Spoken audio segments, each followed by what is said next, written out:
ওকে, চলুন সোজা আজকের এই দারুণ ঐতিহাসিক বিশ্লেষণে ঢুকে পড়া যাক। একবার চোখ বন্ধ করে ভাবুন তো, গঙ্গার ধারে জঙ্গল আর বেতঝাড়ে ঘিরে একটা একেবারে অখ্যাত জেলে পল্লী। আচ্ছা, যদি বলি এই ছোট্ট গ্রামটাই একদিন ইউরোপীয় বিশ্ব বাণিজ্যের একদম প্রাণকেন্দ্র হয়ে উঠেছিল। হ্যাঁ, ঠিকই শুনছেন। কিভাবে এই অবিশ্বাস্য রূপান্তরটা ঘটল, সেই রোমাঞ্চকর ইতিহাসে আজ আমরা এই বিশ্লেষণের মাধ্যমে এক্সপ্লোর করব। সবচেয়ে ইন্টারেস্টিং ব্যাপারটা হলো এর লোকেশন।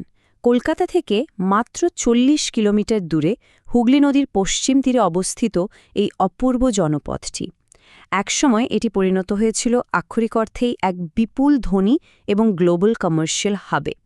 নদীর গভীরতা আর জাহাজ নোঙর করার সুবিধার জন্য এটা ছিল একদম আইডিয়াল একটা স্পট। কিন্তু আক্ষেপের বিষয় হল, ইতিহাস যেন এই সমৃদ্ধশালী কেন্দ্রটিকে সময়ের সাথে সাথে প্রায় ভুলেই গেছে। আমাদের আজকের এই ঐতিহাসিক যাত্রায় আমরা পর্যায়ক্রমে দেখে নেব গঙ্গার বুকে বাংলার হল্যান্ড ডাচ বাণিজ্যের সেই স্বর্ণযুগ, তাদের অবিস্মরণীয় স্থাপত্য ও নিকাশি ব্যবস্থা, সাহিত্য ও বহুমুখী সংস্কৃতির মেলবন্ধন এবং সবশেষে এই বিস্মৃত ইতিহাস ও তার সংরক্ষণের বর্তমান অবস্থা। চলুন আমাদের প্রথম মূল পর্বে যাওয়া যাক, দেখে কিভাবে এই অঞ্চলটি বাংলার হল্যান্ড নামটা পেল। এখানে হুগলি নদীর তীরে বিভিন্ন ইউরোপীয় শক্তির আগমনের একটা চমৎকার টাইমলাইন দেওয়া হলো। খেয়াল করলেই বুঝবেন কিভাবে এই অঞ্চলটা বিশ্ব বাণিজ্যের এপিসেন্টার হয়ে উঠেছিল।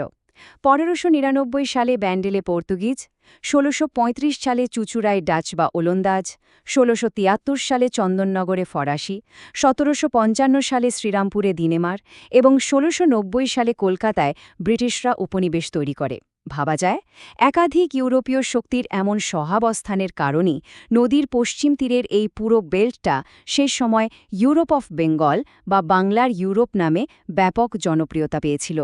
এই পুরো গল্পের সবচেয়ে ক্রুশিয়াল টার্নিং পয়েন্টটাতে এবার আসা যাক, ডাচ বাণিজ্যের স্বর্ণযুগ। ডাচ ইস্ট ইন্ডিয়া কোম্পানি বা ভিওসি রপ্তানি বাণিজ্যের স্কেলটা দেখলে সত্যিই অবাক হতে হয়। চুচুড়া ছিল এশিয়ায় ওল্যান্ডাসদের অন্যতম প্রফিটেবল একটা হাব।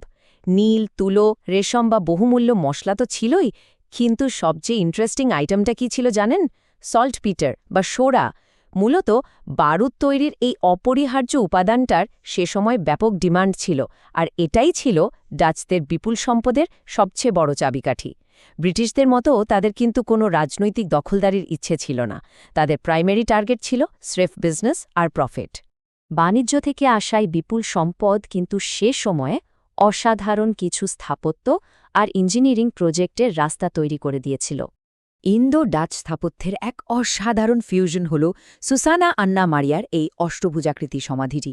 গম্বুজ আর সূক্ষ্ম কারুকাজ সমৃদ্ধ এই সৌধটি তৎকালীন ওলন্দাজ সমাজের এক দারুণ গ্লেমস আমাদের সামনে তুলে ধরে। আর একটা মজার ফ্যাক্ট হল, এই সুসানা আন্না মারিয়ার বর্ণময় জীবন কাহিনী থেকেই অনুপ্রাণিত হয়ে বিখ্যাত লেখক রাস্কিন বন্ড তার একটি জনপ্রিয় উপন্যাস লিখেছিলেন। সত্যিই ইতিহাস এখানে উপন্যাসের চেয়েও রোমাঞ্চকর। অন্যদিকে এই ঐতিহাসিক ডাচ সেমেট্রি বা ডাচ গোরস্থান হল সেই সোনালী যুগের এক গম্ভীর আর নীরব সাক্ষী। ১৭৪৩ থেকে ১৮৪৬ সাল পর্যন্ত তৈরি এখানকার সমাধিগুলো সেকালের ডাচ সমাজের বহু বিশিষ্ট মানুষের শেষ আশ্রয়স্থল।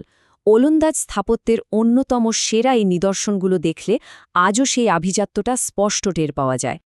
আর এই জিনিসটা সত্যি বিস্ময়কর। বিখ্যাত ডাচ ট্রেন, এটি মূলত একটি আন্ডারগ্রাউন্ড আর্চড ব্রেক ট্রেনেজ সিস্টেম। প্রাচীন ইঁট দিয়ে ধনুক আকৃতি নকশায় তৈরি এই প্রশস্ত নর্দমাগুলো আজও কিন্তু শহরের নিচ দিয়ে নদীর দিকে প্রবাহিত হচ্ছে। ভাবলে অবাক লাগে, ২ শতাব্দীরও বেশি আগে তৈরি এই ব্যবস্থা প্রমাণ করে ওলন্দাজদের নগর পরিকল্পনা কতটা আধুনিক ছিল। মানে আক্ষরিক অর্থেই এরা নিজেদের সময়ের চেয়ে কয়েকশো বছর এগিয়ে ছিল। শুধুই কি বাণিজ্য আর ইঞ্জিনিয়ারিং? একদমই না। শহরটা ধীরে ধীরে বহুমুখী সংস্কৃতির এক দারুণ ক্যানভাসে পরিণত হয়েছিল। এটা ভাবলেই গায়ে কাটা দেয় যে বাংলার সাহিত্যের রথী মহারথীরা এই মাটিতেই নিজেদের গভীর পদচিহ্ন রেখে গেছেন। এই যে ঐতিহাসিক বঙ্কিম ভবন, এখানেই বসে ঋষি বঙ্কিমচন্দ্র চট্টোপাধ্যায় রচনা করেছিলেন ভারতের জাতীয় স্তোত্র বন্দে মাতরম। শুধু কি তাই, বিদ্রোহী কবি কাজী নজরুল ইসলামের জীবনের নানা স্মৃতি আর সাহিত্যিক যাত্রার সাথেও এই চুঁচুড়া আর হুগলি অঞ্চল একদম ওতপ্রোতভাবে জড়িয়ে আছে, আক্ষরিক অর্থে এক অসাধারণ সাংস্কৃতিক মিলনক্ষেত্র। এরপর 1825 সাল এক চুক্তির মাধ্যমে ওলন্দাজরা চুঁচুড়া শহরটিকে ব্রিটিশদের হাতে তুলে দেয়। ক্ষমতার এই পট পরিবর্তনের সাথে সাথেই শহরের ল্যান্ডস্কেপও পাল্টাতে শুরু করে। আর সেই ট্রানজিশনের একটা আইকনিক প্রতীক হল এই ঘড়ির মোড়। ঢালাই লোহা দিয়ে তৈরি 19 শতকের এই দৃষ্টিনন্দন গথিক ক্লক টাওয়ারটি আসলে দুটো আলাদা সাম্রাজ্যের সন্ধিক্ষণের এক অদ্ভুত সুন্দর ল্যান্ডমার্ক, যার ঘড়ি আজও সময় জানান দেয়।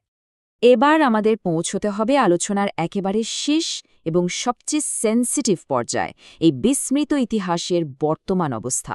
বর্তমান দৃশ্যপটটা কিন্তু একটা খুব রূঢ় কন্ট্রাস্ট আমাদের সামনে তুলে ধরে।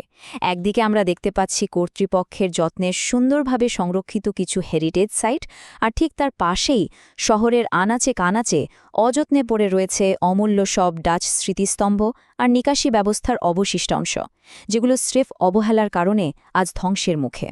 সঠিক পরিচর্যা আর হেরিটেজ ট্যুরিজমের মাধ্যমে যে এই প্রাচীন গৌরব রক্ষা করা কতটা জরুরি তা বোধহয় আর আলাদা করে বলে দিতে হবে না।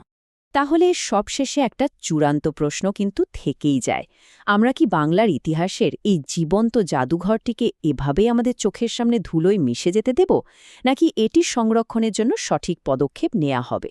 আমাদের চারপাশের এই ছড়িয়ে থাকা ইতিহাসগুলো তো আসলে আমাদেরই আইডেন্টিটির অংশ, তাই না? বাংলার বিভিন্ন প্রান্তের এমন আরও অনেক আনটোল্ড স্টোরি আর ঐতিহাসিক বিশ্লেষণ নিয়ে আমরা আসতেই থাকব। আমাদের এই যাত্রায় যুক্ত থাকতে সাবস্ক্রাইব করে সাথে থাকুন।